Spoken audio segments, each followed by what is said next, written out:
experientes e poderiam liderar a igreja. Então, provavelmente, Timóteo tinha entre 30 e 40 anos de idade. Sendo agora um presbítero, quebrando todos os paradigmas, os conceitos firmados no que diz respeito à liderança da igreja, né? E agora nós temos esta pessoa que foi colocado por Paulo, e sendo ele um dos que iriam também serem sucessores de Paulo após a sua morte, e ele vai escrever em particular, chamando a atenção de Timóteo e os líderes que estavam também sob os cuidados de Timóteo. E a liderança também espalhada pelo mundo inteiro, pelos séculos e séculos, até que chegaram no dia de hoje, e nós estamos aqui aprendendo sobre a temática da piedade. É interessante que isso é escrito, Paulo vai escrever agora a Timóteo, e vai reafirmar as mesmas verdades ditas há 12 anos atrás, quando ele escreve a carta à igreja de Éfeso, né, a carta aos Efésios, e ele vai chamar a mesma atenção para a piedade. Paulo enxergava os problemas que estavam acontecendo na igreja, e agora esses perigos são os mesmos perigos da igreja, que a igreja está passando. Agora, 12 anos depois, novas pessoas, um novo público, liderado agora por um obreiro novo, colocado à frente da igreja. Então, num período onde, já naquela época, a apostasia era praticamente se ramificando na igreja, o crescimento da apostasia na igreja crescia rapidamente, tanto quanto o crescimento de conhecimento da igreja. Haja vista, a apostasia também compete no âmbito do conhecimento, porque ela atua no conhecimento, né? E Paulo agora vai escrever chamando a atenção para que eles tomassem o antídoto desta corrupção espiritual, para combater a apostasia que estava se ramificando na igreja. E o que é essa apostasia? O que é, em suma, o que significa esse período de apostasia? É um período em que as pessoas cada vez pecam mais e menos se ressentem e menos se arrependem. É quando as pessoas começam a cada dia, a cada mês, a cada ano, obter pecados de estimação. Já foi dito aqui inúmeras vezes, né? Nessa própria igreja, os chamados pecados de estimação. O que era pecado antes já não é visto mais com tanta agressividade, já não é visto mais com tanto temor. Não, a gente tem que rever os conceitos a respeito daquilo que é pecado. As gerações vão mudando e seus pensamentos e valores éticos e morais também mudam. Por sua vez, há uma reflexão quanto aos valores morais e éticos da igreja também. Mas, levando em consideração que o que é pecado na Bíblia em Gênesis, é pecado na Bíblia também em Apocalipse. No que diz respeito ao tempo de escrita. Deus é o mesmo e não muda. Os seus mandamentos são os mesmos no Antigo Testamento. Os princípios são os mesmos no Antigo Testamento e são os mesmos princípios no Novo Testamento. E o que muda é o pensamento da igreja embebecida pela cultura da época e a sua insensibilidade. É quando nós não tememos mais o pecado, não temos mais medo do pecado e de suas consequências. E aí, cada vez mais, essa geração vai se afundando. Então, Paulo vai escrever para que eles combatessem esses perigos. Primeiro, se alertem quanto aos perigos. Quais são esses perigos? 2 perigos que Timóteo, como líder, né, da igreja e crente, teria que ter cuidado. O primeiro perigo é o perigo dos falsos ensinos, a adesão às falsas doutrinas. E quando nós falamos falsos ensinos, normalmente alguém está imaginando que porventura entrasse pelas portas da nossa igreja alguém pregando e dizendo que Jesus não vai mais voltar. Isso é absurdo, isso fere a Bíblia, nós não aceitamos. Só que não percebemos que os falsos ensinos, eles são tão perigosos e covardes e destrutivos quanto um ferrugem que começa na lataria de um carro, como um cupim que começa no piso de uma casa e a princípio não se torna tão agressivo ou nem perceptível. Com o tempo passando, vai se tomando conta de um jeito que não tem mais jeito. Só vamos perceber que o cupim tomou de conta da casa quando uma parte da casa cai e coloca em risco a vida. Só vamos perceber que o ferrugem tomou de conta da lataria de um carro ou de algum produto, algum item de ferro, ou seja lá o que, quando percebermos que não tem mais jeito, já consumiu toda a lataria do carro. E assim como os falsos ensinos, eles são perigosos já no seu início, porque são destrutivos. E aí, uma das coisas que essa semana eu passei me questionando, me perguntando, falsos ensinos que estão tomando de conta das igrejas.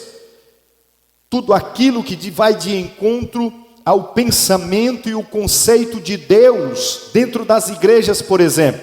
Eu vou exemplificar. Se nós formos para uma turma que está crescendo muito nas redes sociais e por aí, o número de igrejas denominadas neopentecostais está crescendo absurdamente. Pessoas que estão se utilizando da materialização da fé ou de elementos mágicos para induzir a fé das pessoas. Ou seja, tem muita gente procurando Deus dentro dos seus conceitos pessoais. Os neopentecostais estão buscando Deus debaixo dos seus mantos, debaixo de suas coroas, debaixo dos seus pseudos fogos, das êxtase emocionais. Isso é uma falsa doutrina. Quando você canta um hino, cavaleiro do céu, arcanjo de batalha, vai descendo no meio da igreja, uma bola de fogo. Eu estou só me lembrando aqui das letras dos hinos. E as pessoas dizem: pastor, mas não tem nada disso, não tem nada a ver com isso. O neopentecostalismo é tão falsário como qualquer outro engano da doutrina. Saber no Antigo Testamento e ver o Antigo Testamento como a vitória do povo de Deus, isso é um ensino errado. Quem disse que o Antigo Testamento se propõe a entregar recados, a entregar vitória, que o Antigo Testamento é para escrever a vitória do povo de Deus, está errado. Isso é um ensino falso. O Antigo Testamento fala único e exclusivamente a vitória de Deus usando o seu povo. Há uma diferença enorme, porque estamos formando uma geração neopentecostal de pessoas altivas, narizes empinados, colocando e determinando as ações de Deus. Porque Abraão foi rico, eu tenho que ser rico. Porque José chegou ao governo, eu também posso ser governador. Porque Esté foi uma princesa, uma rainha, as meninas estão se sentindo na Disney e achando que a vida é uma vida de princesa e de rainha. É? Alguém aí na realidade se vê uma princesa, uma rainha da Disney? Como é o nome daquela da Frozen, como é o nome? Uma Elsa? Tem alguma Elsa aqui? Alguma princesa? Olha para a tua vida, olha para a tua casa, olha para o teu quarto, menina. Tua casa é um castelo? E os meninos se achando príncipe, seus cabelos envoaçados, seus cavalos brancos, sua espada na mão, e o teu cavalo não passa de uma bicicleta. Sabe, gente, o Antigo Testamento mostra Deus escrevendo a história da humanidade para a chegada do Salvador. Deus se aproximando do ser humano para a chegada do Salvador. Deus preparando os séculos, preparando as nações para a chegada do Salvador. José foi colocado ali como governador para uma missão, para honrar a Deus, fazendo o que Deus lhe mandou fazer. Então, pare dessa ilusão. Um outro erro é quando nós tentamos entender outro falso ensino, entender as ações de Deus pelos meus olhares filosóficos sociais. E aí eu digo, a Bíblia tinha razão. A Bíblia tinha razão? Por que a Bíblia tinha razão? Porque o doutor Edward Alters, da Universidade de Harvard, ele falou e concordou com a Bíblia. Quer dizer que o Edward Alters, da faculdade de Harvard, tem mais razão do que a Bíblia? Irmãos, está na hora da gente abrir a cabeça, os olhos e entender que a Bíblia sempre teve razão. O que faltava para nós era fé, de acreditar e colocá-la como livro sagrado. Pastor, está vindo um doutor aí, não sei, fulano de tal, ele vai dar uma palestra científica e mostrar a comprovação da Bíblia. Eu digo, nós não, lá na Ágape, nós não precisamos desses doutores aqui. São homens de Deus porque eu conheço. São cientistas que têm um belo trabalho no âmbito acadêmico, mas não precisa vir aqui na igreja para comprovar que a Bíblia tinha razão, irmãos. Isso são erros teológicos, doutrinários, é colocar a verdade bíblica em xeque. Nós não precisamos desses falsos ensinos, e isso é destrutivo. Da mesma forma, é eu dizer que os falsos ensinos são encorajados por falsas motivações. Qual a origem da nossa força? Paulo está dizendo, Timóteo, cuidado, para você não se corromper, como muitos de vocês aí já se corromperam.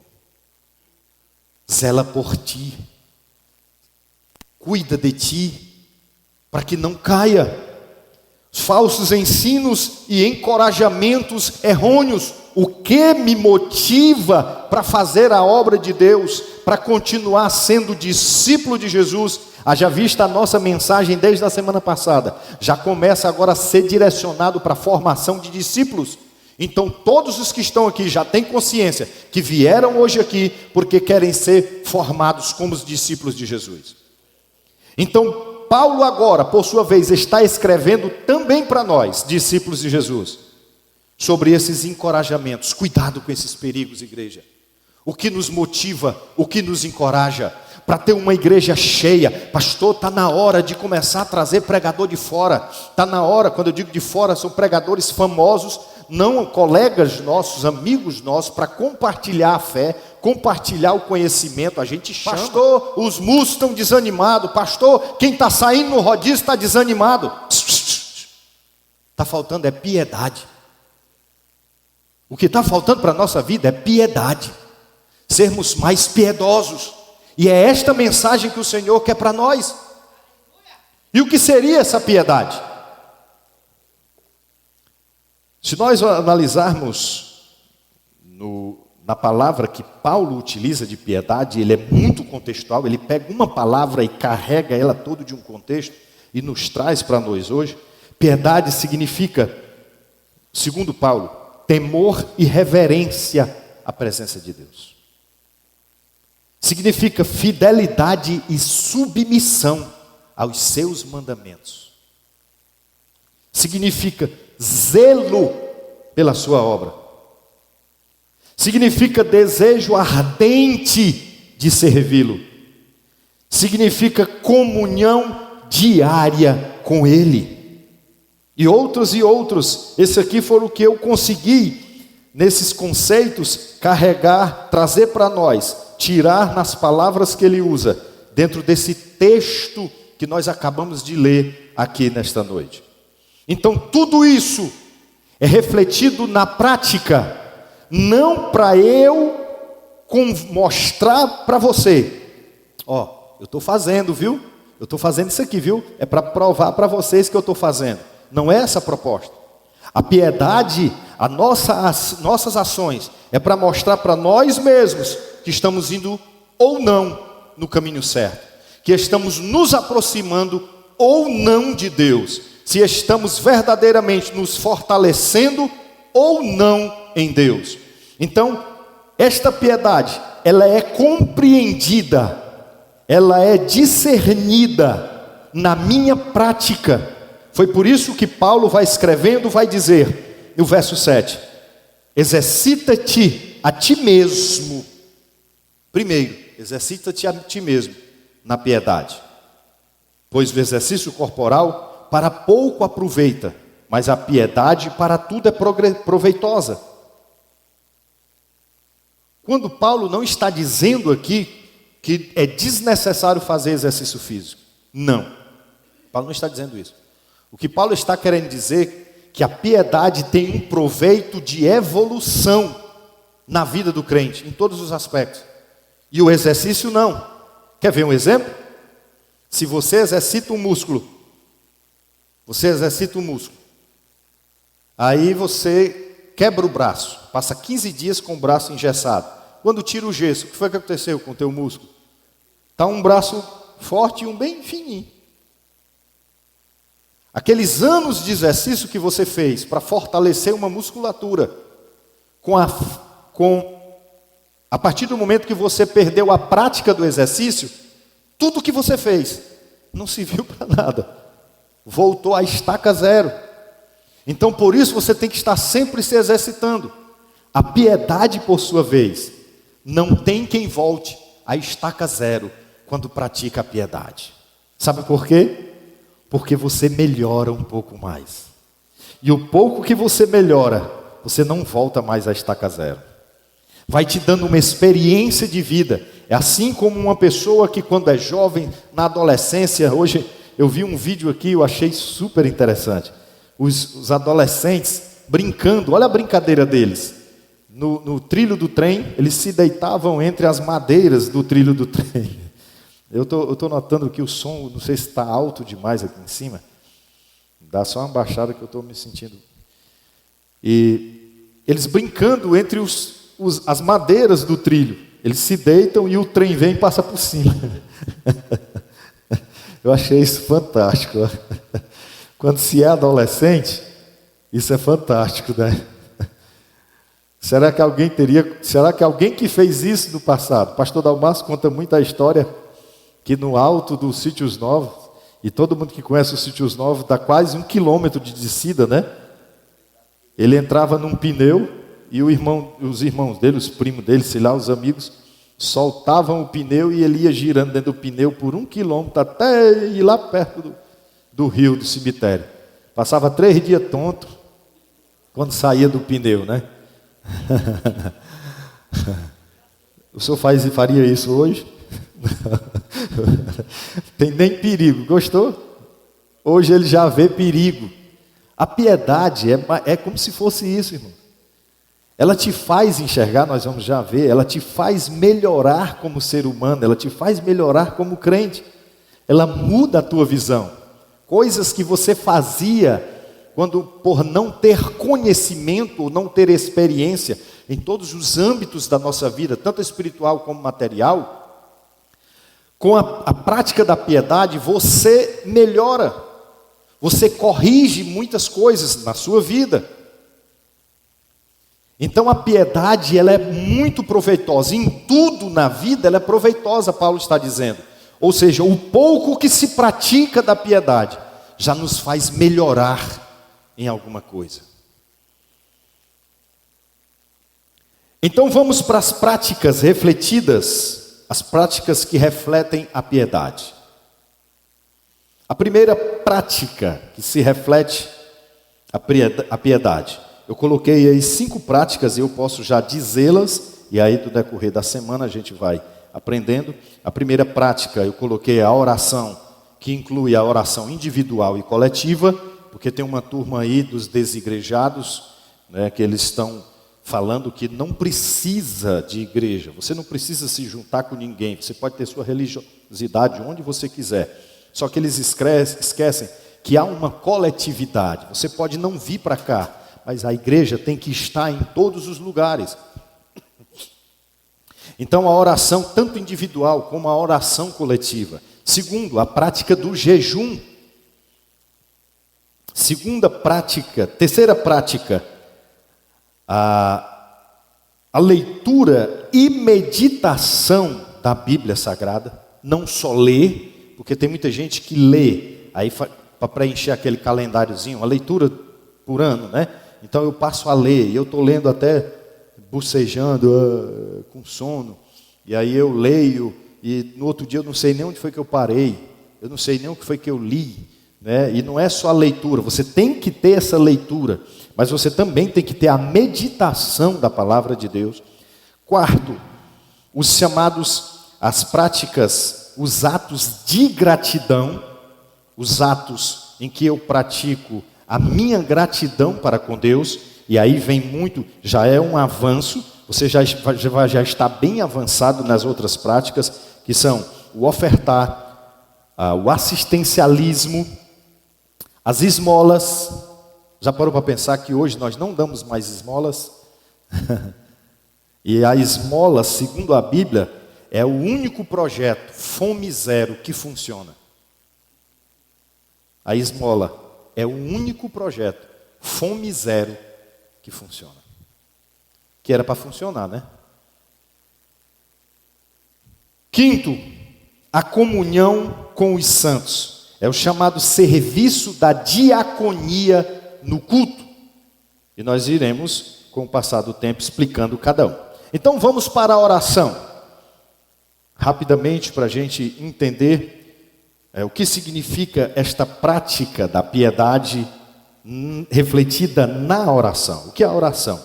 A oração é o meio que Deus proveu ao ser humano, a fim de que este viesse a estabelecer um relacionamento, uma comunhão contínua com Ele. Ou seja, um instrumento de comunicação criado por Deus para mim e você. A Bíblia vai falar muito essa coisa de inclinar o ouvido. Deus inclinou-se para ouvir, né? É óbvio que isso é uma palavra que faz menção a uma chamada de atenção. Deus vê tudo. Não tem nada que Deus não veja. Isso é um fato. Mas quando a Bíblia diz que tem coisas que chamam a atenção de Deus, é uma forma da gente poder entender, né? Isso é, como é o nome dessa frase dentro da teologia, a turma da Elo aí, como é o nome? Antropomorfismo e antropopatismo. São sensações atribuídas a Deus, comportamentos humanos atribuídos a Deus, para a gente poder entender as ações de Deus, porque senão a gente não entende. Então quando eu digo que Deus inclinou os seus ouvidos, não é que Deus não tinha ouvido, é para eu entender que o que chama a atenção de Deus, o que Ele direciona ainda mais a sua atenção, isso numa linguagem bem humana, bem pobre de se falar, senão não consigo entender, é dizer que o único instrumento que chama a atenção de Deus, e Deus dá ouvidos para nos ouvir, é a oração.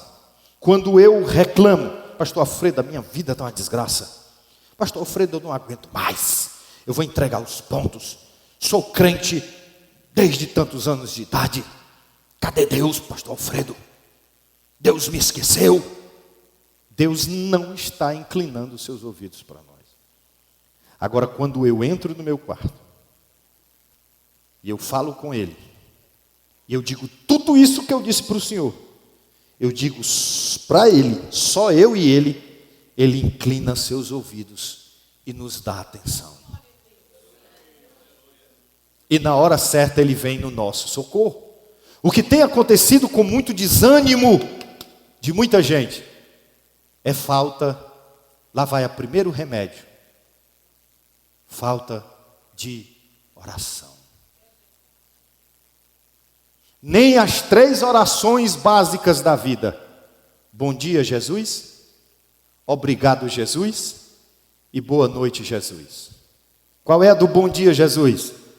É da manhã. Senhor, bom dia. Muito obrigado pela noite que tu me deste.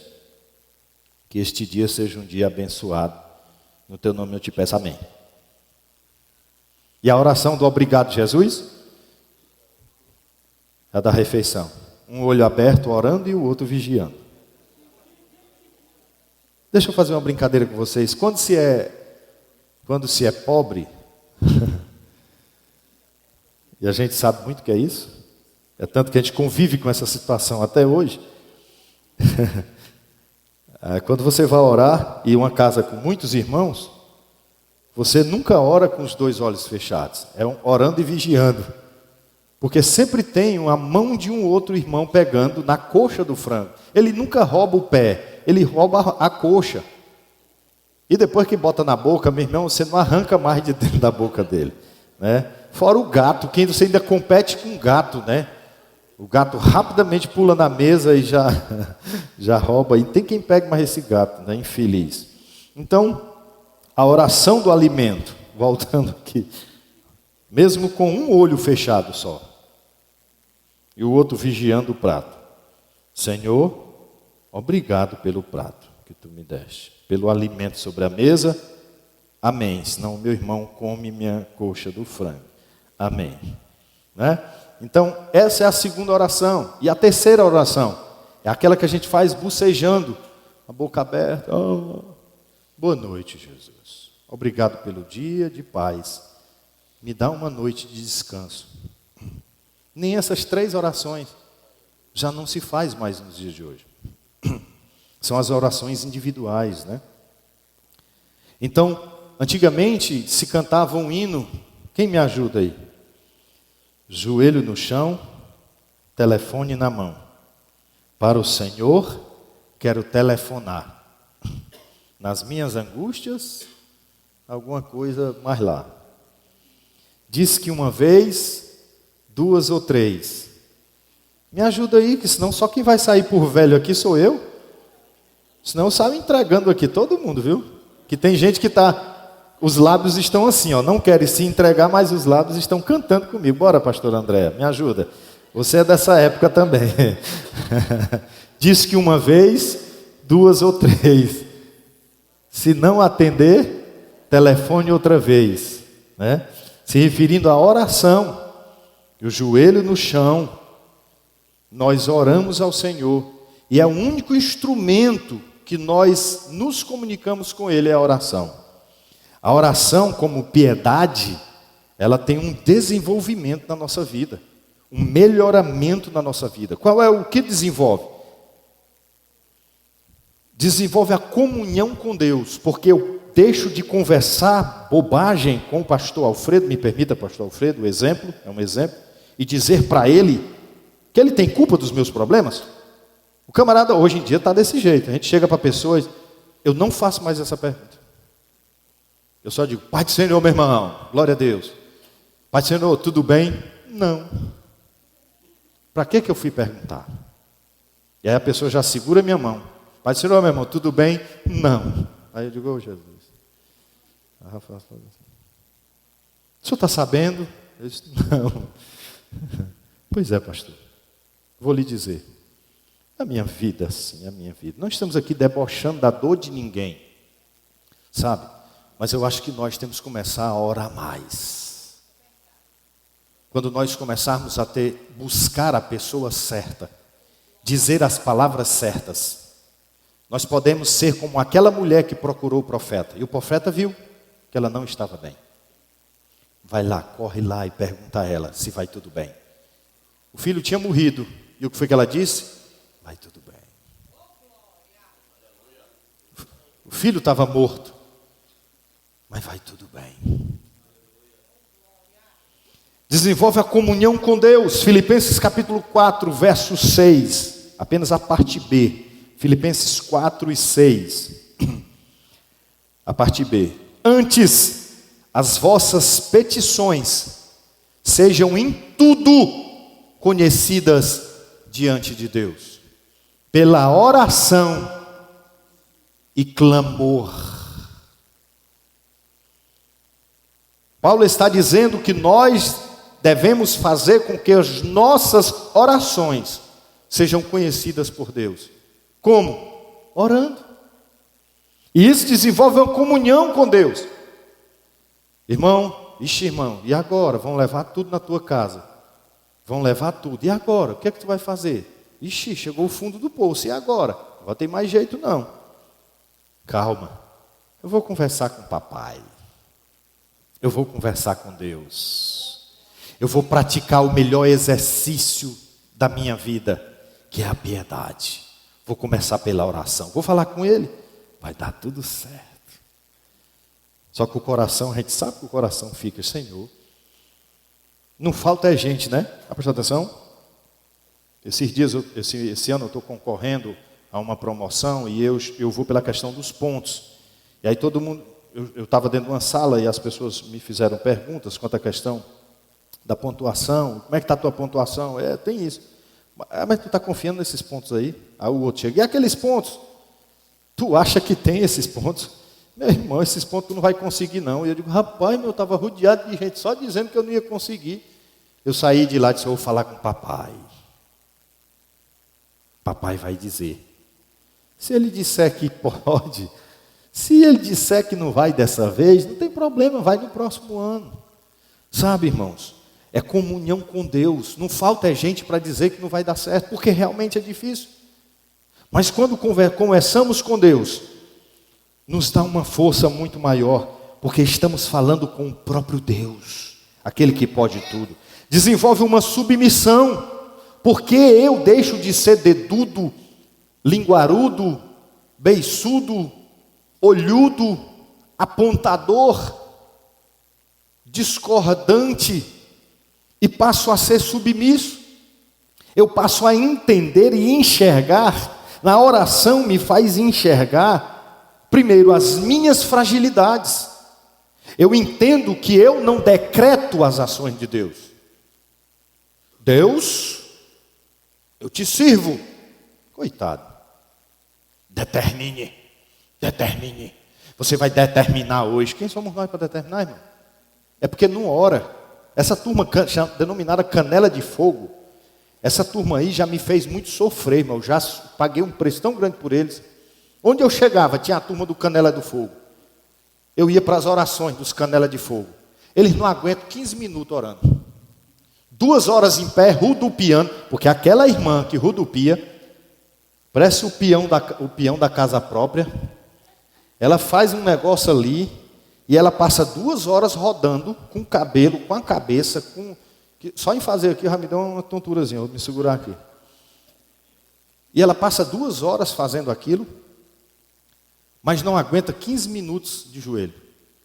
Eu desafio os canelas de fogo a dobrar os joelhos por 1h30, colocar o rosto no pó, chorando em lágrimas, suplicando a Deus pela sua vida e pela vida da nação, pela vida das famílias, pela vida dos que estão drogados, pela vida dos que estão sedentos. Não aguenta, irmãos, porque é muito barulho, é muito rodopio, é muito vendaval, é muito carruagem de fogo, é muito sensacionalismo, mas não aguenta orar, porque são insubmissos, acham que decretam as ações de Deus, não conseguem enxergar que somos frágeis. Eu sou profeta de Deus e baseado no que eu digo, vai acontecer isso. Baseado em quê, homem? Você é quem para falar em nome de Deus? Quem te deu autoridade para falar em nome de Deus? O verdadeiro profeta é aquele que primeiro, antes de receber, diz: Senhor, eu sou um menino, eu não sei falar. Senhor, eu vou morrer, porque eu vi a glória de Deus. Nós vamos ver domingo Samuel. Deus chamou Samuel 3 vezes. E Deus deu o recado a ele. Mandou um recadinho para Eli. E Samuel acordou, abriu o templo, ajeitou as coisas, e ele bem caladinho. E Eli, esse menino está me escondendo alguma coisa. Deus falou com esse menino, e esse menino está todo... Porque a gente conhece, né? A pessoa quando está estranha, está escondendo alguma coisa. Eli chegou e Samuel, Deus falou contigo ontem. Eu sei que Deus falou contigo ontem. Bora, entrega o recado, bora. Oh, meu Senhor, falou. Profeta de Deus é assim. Oh, Senhor, se é tu que vai me usar, amanhã chova no chão e a lã fique seca. No outro dia, amanhã que a lã fique molhada e o chão fique seca. O verdadeiro profeta, a última coisa que ele quer ser chamado é de profeta. Sabe por quê? Porque a oração ensina a ele colocar o beicinho dele e a lingona dele no chão, debaixo do joelho. E o dedãozão de profeta, de acusadorzinho, debaixo do dedo, debaixo do joelho. Submissão. Davi, em oração, confessa o seu pecado e suplica pelo amor de Deus e a sua misericórdia, que lhe perdoe. Terceiro efeito da oração: manifesta o senhorio de Deus na nossa vida. Reconhecemos que quem é Senhor é Ele. Se Ele é Senhor, Ele manda. E o servo obedece. O servo não diz, eu não sei, eu vou falar com a esposa, eu vou falar com o esposo, não sei. Eu vou ver se eu tenho tempo. Eu vou ver se eu encaixo no tempo. Quem ora, quem pratica a piedade, enxerga em Deus aquele que manda na nossa vida. Salmo 16, verso 2. A minha alma disse ao Senhor: Tu és o meu Senhor, não tenho outro bem além de Ti. Como eu devo orar? Ela me ensina até como eu devo orar. Eu devo orar, a piedade me faz enxergar que eu devo orar com reverência. Devemos saber que não se pode entrar na presença de Deus sem reverência e temor. Reverência significa alta homenagem, ou seja, a maior homenagem que se possa dar. Talvez na igreja, um crente está lá altamente reverente. Não sei nem por que eu vim. Fala o nome de Deus. Deus está aqui, amém? Amém. Tudo bem. Mas eu passo mais hora no celular do que prestando atenção, dando verdadeiramente glória a Deus. Mas aí de uma hora para outra chega um cantor famoso, aquele que a gente admira, e aí você vê numa igreja como eu vi, uma cantora chegou, a igreja lotada, uma igreja grande, e a multidão dizia assim: fulana, antes que eu diga o nome da pessoa, por um acidente, eu vou logo dizer fulana. Fulana, cadê você? Eu vim aqui só para te ver. Fulana, cadê você? Eu vim aqui só para te ver. E a fulana não queria cantar porque ela queria 10 mil reais. E quem é que estava? O motorista. Eu já estava meio frio naquele dia, meu irmão. Ainda vi um negócio desse. E aí eu fiquei mais zangado ainda. Foi quando nós ajeitamos, ela recebeu o dinheiro que ela precisava. O empresário velho botou a mão no meu peito assim e disse: alto lá, olha. Acaba todo aquele jeitinho assim, meio, né? Desconjuntadinho, tem uns cabos com a mãozinha desconjuntada, né? Aquele jeitinho sensível, bem sensível, rapaz. Botou a mão no meu peito e alto lá. Eu olhei para ele assim.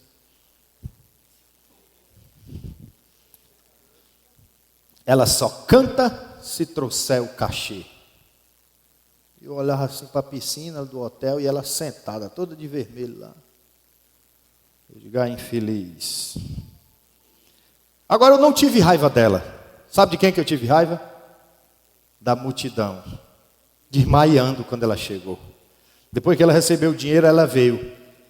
Olha o que ela disse: atenção, povo de Deus.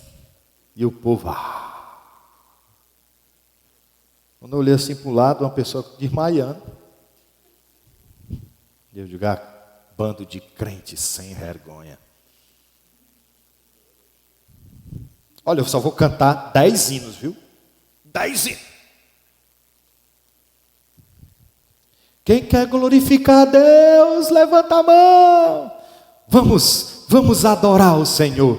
E eu olhando para aquilo, adorar o Senhor? Sério? E o povo, mulher de Deus. Olha, o povo zabestado lá embaixo. Mulher de Deus, isso aqui é uma mulher de Deus. Tu não sabe é de nada, infeliz. Tu e ele não presta para nada. Agora que era para vir o fogo, né, da transformação. Enfim, reverenciamos o homem e sua fama, mas não damos a Deus a verdadeira reverência. Nem nos importamos. E na maioria das vezes os nossos cultos nem percebemos que Deus estava ali no nosso meio. Porque falta o temor. Não há reverência sem temor. Não há reverência, não há homenagem sem respeito. Eclesiastes 3:14. Eu sei que tudo quanto Deus faz durará eternamente. Nada se lhe deve acrescentar e nada se lhe deve tirar. E isso faz Deus para que haja temor diante dele. A oração ela pode ser individual. Mateus capítulo 6, do verso 6 ao verso 13, né? Que nós conhecemos muito bem como a oração, tá? A oração do Pai Nosso, que a gente chama, né? Aí os músicos já podem subir, tá? Já estou encerrando. E Jesus disse no verso 6: Mas tu, quando orares, entra no teu aposento e fecha a tua porta e ora a teu pai, que vê o que está oculto, e teu pai, que vê o que está oculto, te recompensará. Existe a oração individual, aquela que nós fazemos no nosso quarto, na nossa casa, nos momentos que estamos sozinhos, só eu e Deus. E a outra oração que também ela tem que ser praticada é a oração coletiva. Que aí nós vamos ver inúmeros textos. Eu poderia aqui citar inúmeros textos, mas o tempo não nos permite. Atos capítulo 12, verso 5 e o verso 12. Atos 12, capítulo 12. Leremos o verso 5 e saltaremos para o verso 12. O verso 5 diz assim: Pedro, pois, estava guardado na prisão, mas a igreja orava com insistência a Deus por ele. Verso 12, salta lá para o 12. Depois de assim refletir, foi à casa de Maria, mãe de João, que tem por sobrenome Marcos, onde muitas pessoas estavam reunidas e oravam. A igreja tinha a prática de orar coletivamente, porque sabia que a oração coletiva fortalecia os corações dos crentes. Então, nós aprendemos, primeiramente, que a oração contribui para este fortalecimento. Deixa eu falar bem rapidinho, 3 minutinhos sobre o jejum. Uma segunda prática, além da oração individual e coletiva, o jejum. O jejum bíblico, ele é uma abstinência voluntária de alimentos e líquidos com propósitos espirituais. Não iremos passar fome por Deus ou para Deus. Nós nos abstemos de forma voluntária de alimentações daquilo que é fundamental para a nossa existência, com propósitos espirituais, para estarmos mais focados em oração, no estudo da palavra, buscando mais a presença de Deus. Por isso fazemos assim, através da prática do jejum, as mais valiosas verdades acerca de Deus, acerca do que Deus representa para nós, passam do campo teórico para o campo experimental. Ou seja, tudo que nós entendemos sobre Deus, o que significa Deus? Para mim, quem é Deus? Tudo isso passa dos meros conceitos quando nós praticamos o jejum e passamos a experimentar estas verdades de Deus. Ou seja, se tem um crente que sabe falar sobre Deus como ninguém, é o crente que ora e que jejua. O que antes era conceito passa a ser discernimento saboroso. Porque o crente que jejua, se você chegar para ele, você conhece logo o crente que jejua. Fale do seu Deus. Ah, meu irmão, eu já tinha até que ir para o trabalho agora, eu tinha até que resolver uma coisa aqui, mas aí eu tenho ainda um minuto e eu vou falar do meu Deus para você. Ele tem um sorriso no rosto, ele tem uma verdade explícita nos olhos, ele fala de Deus como ninguém, nada lhe abala, nada lhe joga no fundo do poço. Ele pode ir para o fundo do poço como José foi, mas ele sabia que ia sair de lá. Ele sabia que Deus estava regendo a sua vida. Como é que o senhor sabe disso? Porque por causa das palavras dele, quando ele vai se encontrar com seus irmãos. Ele se encontra com seus irmãos e ele diz aos seus irmãos: calma, não temam, não precisa ficar atemorizados. Tudo o que aconteceu na minha vida foi propósito de Deus, para que Deus pudesse livrar a nossa família, Deus pudesse livrar a nossa história. Então foi preciso eu passar pelo que eu passei, para chegar até aqui, para Deus dar vitória aos patriarcas, porque o Salvador vai vir do meio desses patriarcas. A salvação vem primeiro para nós. Aleluia. O jejum é uma ferramenta proposta pelo próprio Deus. Olha que coisa interessante. O jejum, ele potencializa o processo de arrependimento. Não existe um crente que ora e jejua que não seja arrependido dos seus pecados.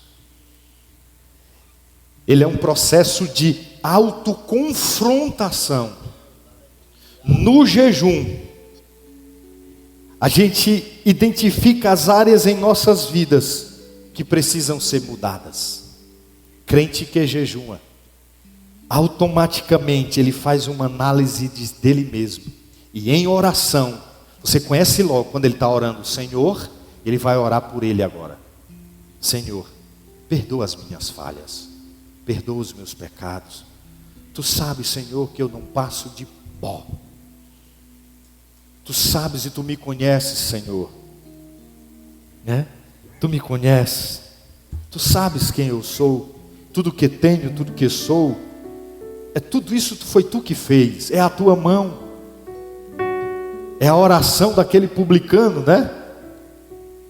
O filho, a autoridade, Senhor, muito obrigado porque sou filho de Abraão, não sou como este publicano. E o publicano, Senhor, eu só quero um pouco da tua atenção. Realmente eu não mereço nada. Eu não merecia nem estar vivo, nem existir, mas foi a tua misericórdia, a tua graça que me abraçou completamente. E aqui estou aos teus pés rendido. Só o jejum faz isso na nossa vida. Também deve ser encarado como um ato de pura devoção a Deus. Segundo as palavras de Jesus, quando Jesus vai ser questionado e vai dizer: por que todo judeu jejua? Por que os teus discípulos não jejuam? Jesus vai dizer: porque eles têm a mim. Quando eu voltar, aí Jesus usa a parábola do noivo voltando, né? Quando eu voltar para o Pai, eles vão jejuar, porque eles não vão mais me ter perto deles. Então, o distanciamento físico com Deus nos faz jejuar, porque é a única forma de matar a saudade de Jesus. Deu para entender? Olha que coisa magnífica. Se você tem que estar com saudade de Jesus, você quer sentir Jesus perto de você, você quer sentir o cheiro de Jesus, você quer ouvir a voz de Jesus, você quer abraçar Jesus, jejua, ora e jejua, pratica esta piedade. Diga para o seu irmão, diga, você precisa orar e jejuar mais. Diga, não fica ninguém sem dizer não.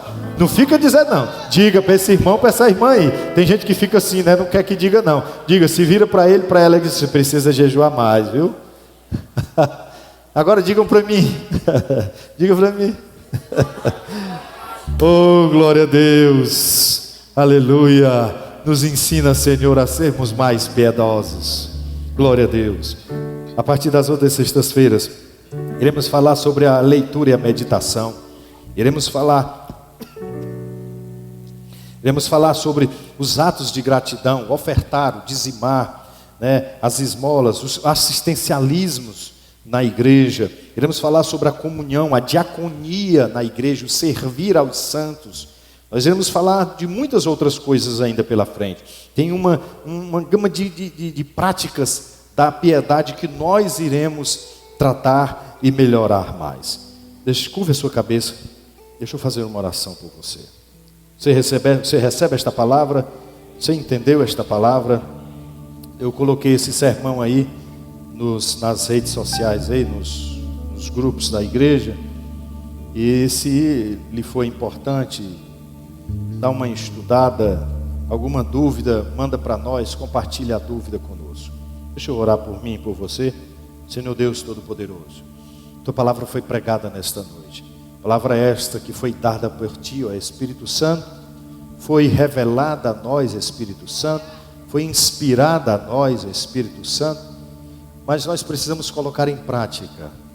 Nos faz mais crentes, nos faz mais fervorosos. Senhor, precisamos de ti constantemente. E aí, Senhor, nós iremos sempre melhorar a partir do momento que praticaremos a piedade. Tira as escamas dos nossos olhos, nos faz enxergar, Senhor, o teu desejo, nos faz enxergar as coisas espirituais, nos faz enxergar, Senhor, o presente, olhando para o nosso passado, quem nós éramos, no que nós nos tornamos pela tua graça, é óbvio, onde nós chegamos pela tua graça, é óbvio, e onde chegaremos no futuro, pela tua graça infinita, é óbvio, porque sem ti, Senhor, nem estaremos vivos. Pai, por isso somos gratos a ti. Nos ensina a orar. Hoje aprendemos que devemos orar mais. Nos ensina a orar. Oração individual, oração coletiva.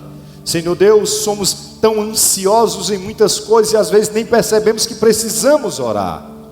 Pai, e que pela oração possamos entender, Senhor, o que nós iremos melhorar ainda mais. Nos ensina, Pai, coletivamente a nos juntarmos as nossas mãos em oração e súplica, tanto pela nossa vida, como pela vida de todos os irmãos, da nação, do povo, da raça humana, dos problemas, das epidemias, dos problemas conjugais, Senhor Deus amado, daqueles que estão viciados em drogas, aqueles que estão se afastando cada dia, aderindo ao ateísmo. Senhor, nos faz enxergar que eu preciso fazer parte de um grupo onde eu oro também por outras pessoas. Pai, me ensina a jejuar, saber, Senhor, que o jejum, esta prática do jejum, vai colocar debaixo dos meus joelhos quem eu sou verdadeiramente. Oh, aleluia, a podridão das minhas motivações e dos meus interesses, a colocar, Senhor, debaixo dos joelhos, ó Pai, e queimar sobre este altar de incenso a Ti, o meu eu, as minhas pretensões, as minhas vontades, as minhas visões. Pai amado, nos ensina, Pai, pelo que vem ainda pela frente, nos rege, ó Espírito Santo, e nos incomoda em nosso coração, para sermos mais crentes piedosos, pois tudo te louvamos e te agradecemos. Amém, amém, amém.